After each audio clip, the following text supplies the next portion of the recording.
ফরিদপুর শহরের পূর্ব খাবাসপুর এলাকায় একটি তিনতলা ভবনের ফ্ল্যাট থেকে কোয়েল চৌধুরী নামে ৫৪ বছর বয়সী একজনকে অচেতন অবস্থায় উদ্ধারের পর হাসপাতালে তার মৃত্যু হয়। দীর্ঘদিন একা থাকা এই ব্যক্তির মৃত্যুর পর কানাডা প্রবাসী একমাত্র বোন কিংবা কোনো আত্মীয় স্বজন এগিয়ে আসেননি। পরে প্রতিবেশীরা পুলিশকে খবর দেন এবং মৃত্যুর পর স্থানীয়দের সহযোগিতায় মরদেহ দাফন করা হয়।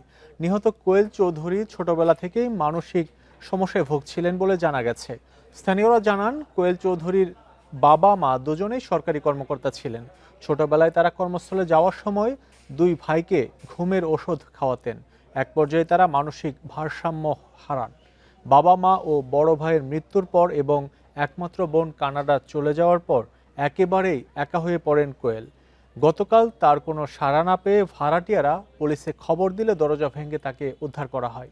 মৃত্যুর পর প্রবাসে থাকা বোনকে জানানো হলে তিনি দাফন করে দিতে বলেন। পরে স্থানীয় বাসিন্দারাই আলিপুর কবরস্থানে বাবা মায়ের পাশে দাফন করেন। মারা গেছিল রুমের ভিতরে, ওনার বোনটা থাকে কানাডায় জিয়াপা, সেখানে নাই।